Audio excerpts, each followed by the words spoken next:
there. Welcome to the Bronx Buzz. This is BronxNet's program where usually we talk to journalists and editors and writers and also second-handedly performers and artists. And this evening for the holidays, we decided we're going to do an all-performance show. We're going to present a couple of things that are happening this weekend for you here in the borough of the Bronx. And so let's just get started and talk to the executive director of the Bronx Arts Ensemble. It is Judith Insell. Judith, nice to have you with us. Hi, Gary. Thank you for having me on. The executive director of the Woodlawn Conservancy is my longtime friend, Meg Ventrudo. Nice to have you with us, Meg, and Hi, we'll Gary. explain. Good to see you. And we'll explain to people why she's here. And all the way, ladies and gentlemen, drum roll, all the way from somewhere in Brazil is Jennifer Jade Ledesna, who is the performer who's going to be performing at the Woodlawn Cemetery. Nice to see you, Jennifer. Thank you for joining us all the way over there. Where are you in Brazil, by the way? I am in Salvador da Bahia, and there's a World Cup game happening right now. So if you hear any craziness, then we'll know that's why. All right, fair enough. And you're there because you're recording. I'm recording, but I was also performing at Jazz Avenida and finishing up a tour in Buenos Aires. Oh, boy, we all should live the life that you live. Nonetheless, let's just get started with Judith from the BAE, the Bronx Arts Ensemble. It's exciting. You're doing this tour. This is the Bronx Passport, a holiday trip around the world. Judith, tell us all about what that's about. So basically, Gary, we have in the Bronx venue partners all around the borough. So we make our rounds around the borough in the holiday season. And I think it's really fitting that Jennifer is doing this kind of Bronx Passport around the globe sort of programming, because we'll be presenting this in multiple places throughout the borough. Mhm. So December 8th at Bronx House, December 10th at Bartopel Mansion, and then ending the tour with the beautiful Woodlawn Cemetery, the Woolworth Chapel, Right. where this will end our tour of the Bronx for the holiday season. Now you work with so many wonderful musicians, performers, and singers and instrumentalists. Is Jennifer playing all of those gigs? Because she's better get on the plane pretty soon. And if not, tell me who else is going to be performing. Well, Jennifer is singing at all those locations and is being uh, accompanied by pianist Gary Fisher. And so they'll be doing a host of different styles of music. And as I know that Jennifer is able to do multiple genres in her repertoire, and she will go around and present this program at those three locations. She's apparently jumping out of her skin, but we're going to wait a couple of moments because I do want to just have Meg Ventrudo, who is the executive director of the Woodlawn Conservancy, talk about that Woolworth Chapel. It's just so gorgeous. And you do stuff in there, music stuff in there all the time, don't you? We do, Gary. The Woolworth Chapel was endowed by the Woolworth family at the Woodlawn Cemetery, and it's actually just been restored back to some of the original woodwork that was under some layers of paint. And we like to have community groups from the Bronx use the space. So welcoming folks like the Bronx Arts Ensemble or the emerging musicians from Jazz at Lincoln Center, or any of our local arts organizations to present live music to the community is really great because the sound in the chapel is so good. You didn't mention Victor Goines, who, of course, is practically a resident musician at the Woolworth Chapel. Yes, and so it's just incredibly exciting. The acoustics, I was going to mention it, but you stole my thunder. The acoustics in there are fantastic. Jennifer, let's just talk about you and the borough of the Bronx. This is important to you. It's not your first rodeo here in the Bronx. Tell me, now, I got the credits here, and we'd be here for 30 minutes if I read them all. She is let's see, often performs in Paris, at Minton's Playhouse in Harlem, also appeared at Carnegie Hall in Bobby McFerrin's Instant Opera, jazz at Lincoln Center with our buddy Bobby Sanabria and his multiverse orchestra.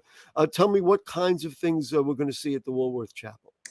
Well, in light of the passport aspect, I'm a polyglot, so I speak fluent Portuguese, French, Spanish, and English, but I sing in many other languages as well. Wow. Boy, if that's not a Bronx thing, I don't know what is. The purpose of the show globally was just to, I guess, re-educate the public in regard to what our borough is specifically about, which is excellence on all facets and levels. So Bronx Passport is a way of taking our people and our community on a journey in the same space, sonically and spiritually as well, because I like to work with energy through sound and feeling. So yeah, we're gonna try a little Celia, Piaf, Elis Regina di Javan, and just go around the world. I like to sing in folkloric languages from Eastern Europe, and just anything that fills the space. Original music as well. I'm a composer, and we'll see what happens. I want to pop out the appropriateness of you being at Woodlawn Cemetery, Yes. because the number of jazz musicians, of course, there's Jazz Corner there, and the list is very, very long. I was thinking of Celia Cruz's beautiful mausoleum that's there. Let's talk about your own influences to become a somebody who can speak many languages and perform in many languages. All those people, I'm sure, influenced you, right? Yes. Actually, this is I want to say thank you to all the beauty in the space today right now, because as a child, I grew up doing musicals at the Bronx House. The Wiz, there you go. Joseph and the Technicolor Dreamcoat, and Mom would always take me up, Morris Park, and then we go right off Pelham Parkway. So for me, it's a coming home, and it's a blessed sacrament to be able to ching the continuum and just overlap it back to center, like coming home to the blues. The cemetery itself, we talk about Victor Goins, whom I do know for quite a long time. I believe it was for the second year of Celia's, a tribute to Celia that we actually did with Carlos Enriquez and Victor some time ago. I'm hoping that our producer Anderson could put you back on the screen. Give us 30 seconds, 45 seconds, 1 minute of anything you want to sing. Because I know you are you're like a Bronx woman. You are not afraid, and you're ready to sing anything you want. Something that we might see at the Woolworth Chapel this weekend. Jeez. Go ahead. Come on. Let's go. The first thing that comes to me is, olha que coisa mais linda, mais cheia de graça. Ela menina que vem e que passa no doce balanço caminho do mar. I guess the girl from Bimini, right. I'm over here in Brazil. I guess that would be appropriate. What really cracks me up about a performer like this, she starts with, I don't know. And then it takes her about 8 seconds to come up with, all right, then I'll just do that. And she could have done it in 15 different languages. Doesn't matter. Anyway, this really underscores, Judith, what the Bronx Arts Ensemble is about. Let's just talk about why this is important to do, especially for young people. I mean, I don't want to say that us old folks are exempted, but this is really important to do, Judith, and talk a little bit about the mission of the Bronx Arts Ensemble and how you're really able to accomplish this. Well, our overarching mission is to serve and support Bronx citizens, all the communities from all different backgrounds. We pride ourselves in being very culturally responsive in our programming. Thus, somebody like Jennifer coming and presenting music from all these many cultures from around the world.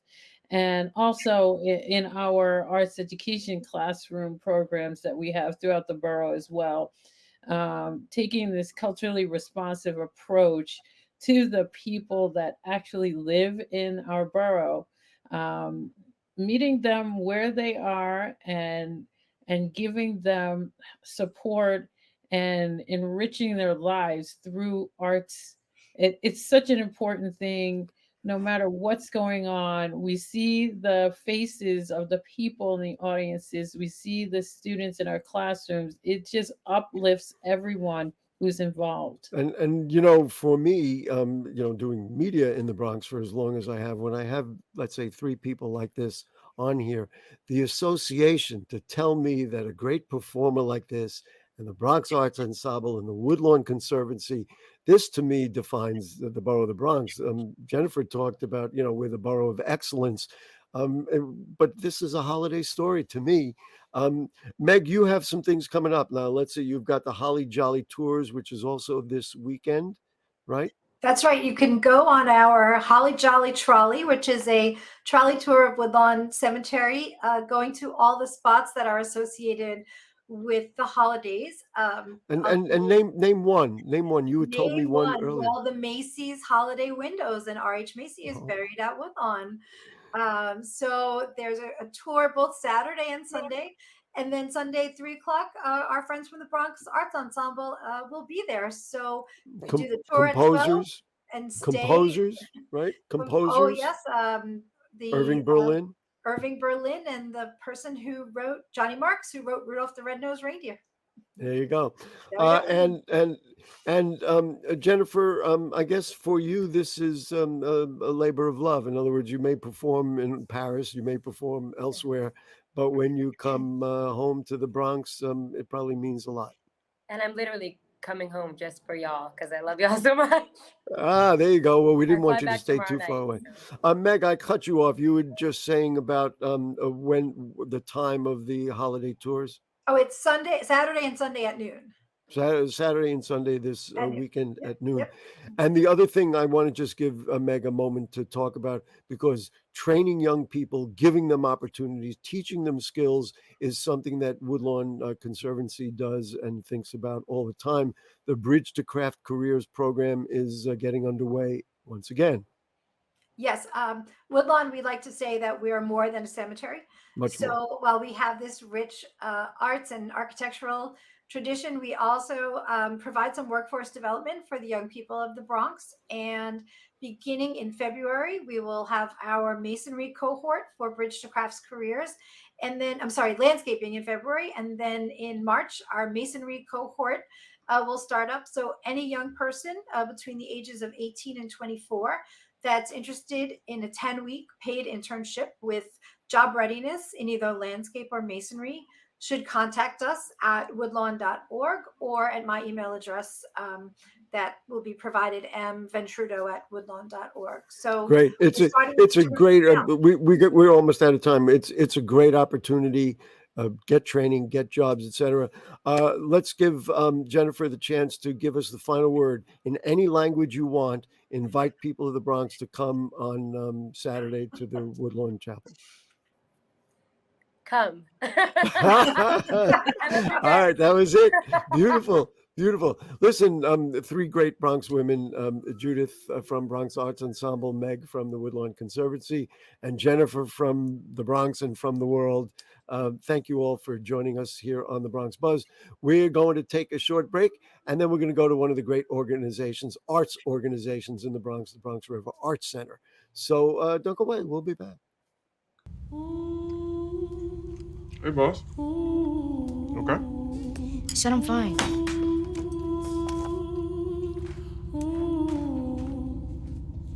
Put me to bed, see you in the morning. With the frosted Superman, but it wasn't on it. And we lost it. You can talk to me. It's been really hard for me.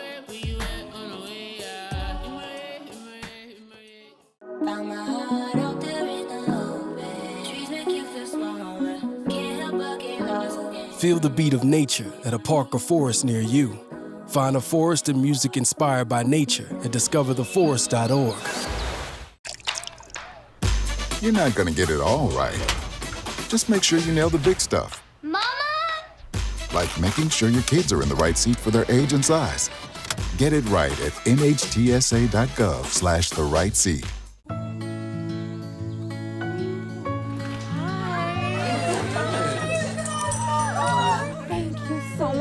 Fostering a pet for a friend or neighbor can keep families together. Learn more at petsandpeopletogether.org. Is it time yet? It's time. I'm starting time for dinner. Oh, it's really big. Faster dinner!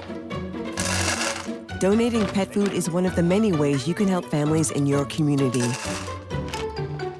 Pets and people belong together. Learn more at petsandpeopletogether.org.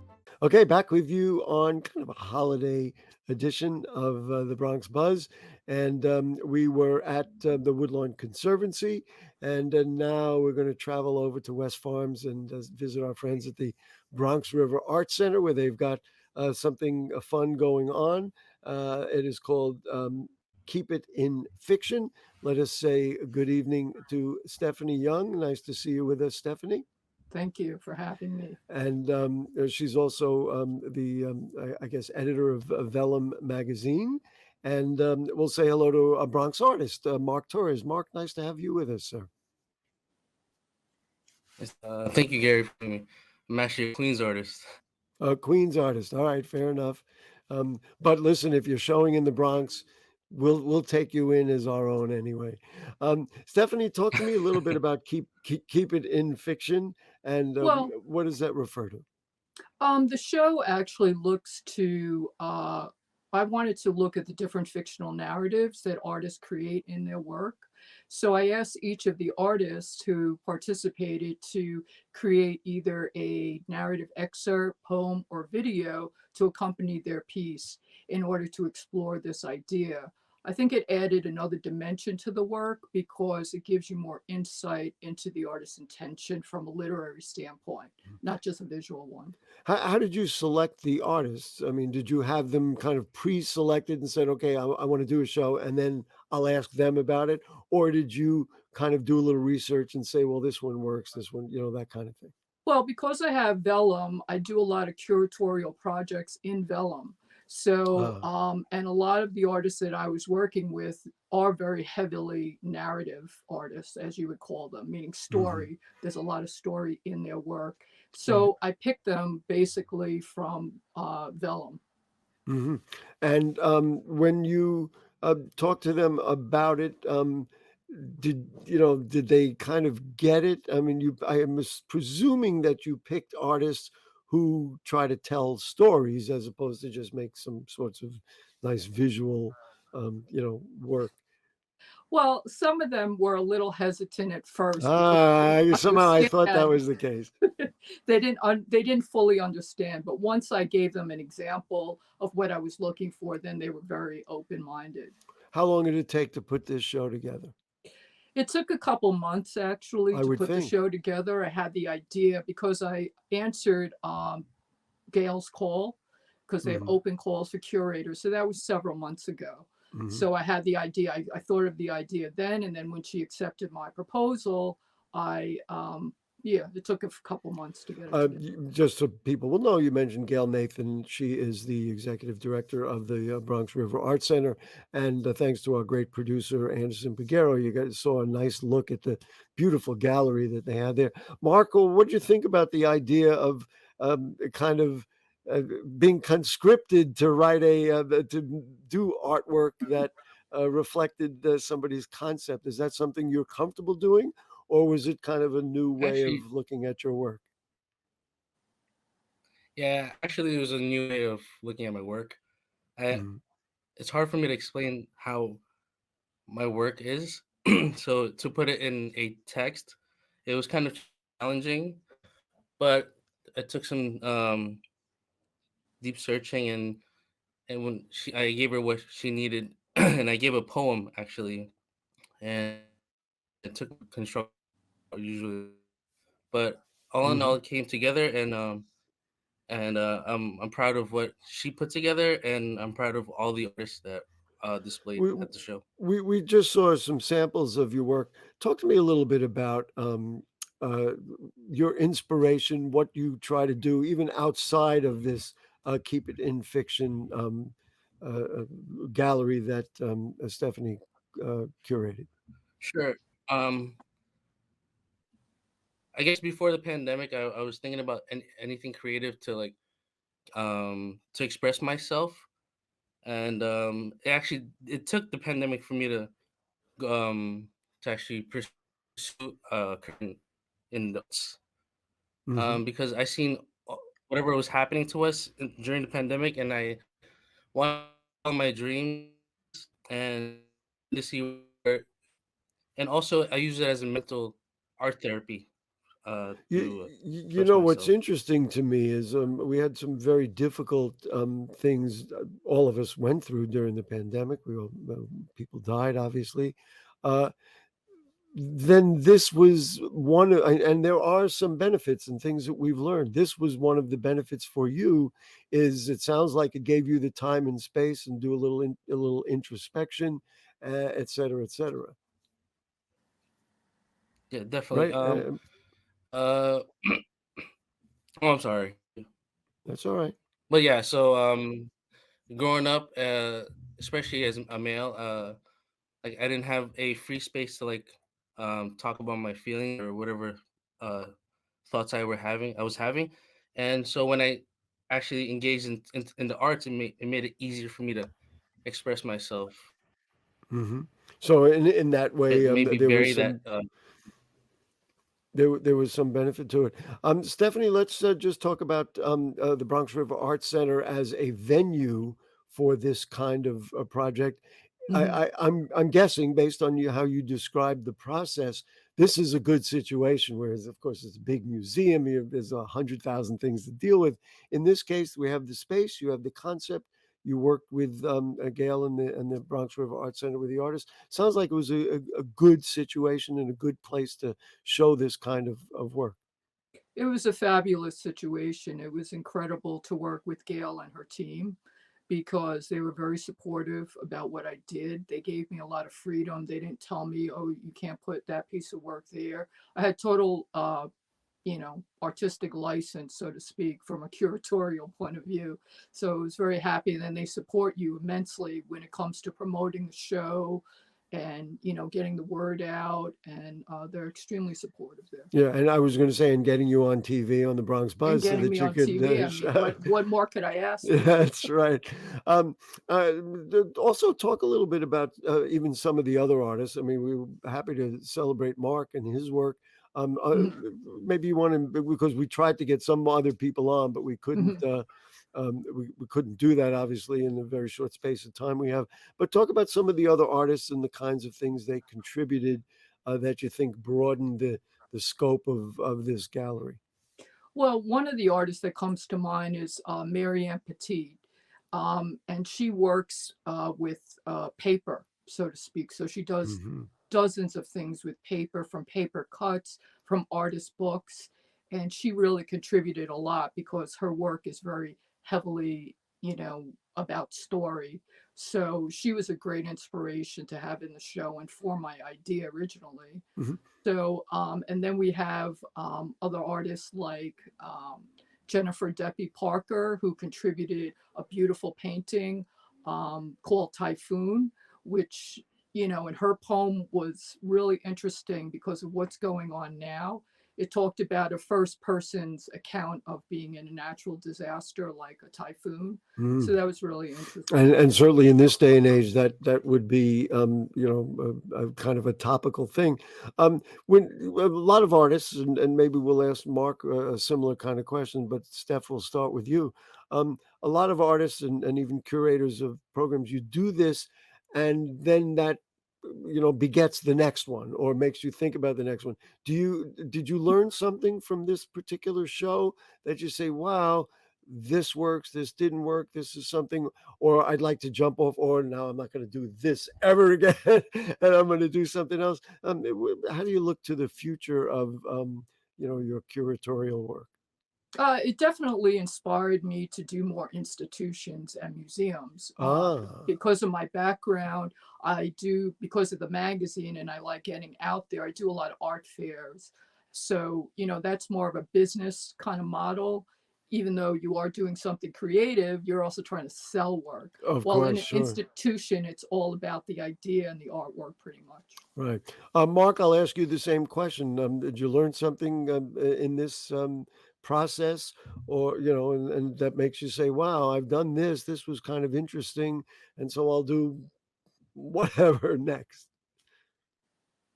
Yeah, with all these types of artists, it inspires you to challenge yourself even more. Mm. Especially that only started for 3 years now, So every show that I do, I'm always learning from that. Being as a beginner, I need to take all these experiences and try to challenge myself as I go on in my career Right. And so, as of an course, artist. interacting with somebody who's kind of experienced as um, Stephanie is, it undoubtedly gives you something to build on. I guess, Stephanie, that is the beauty of it.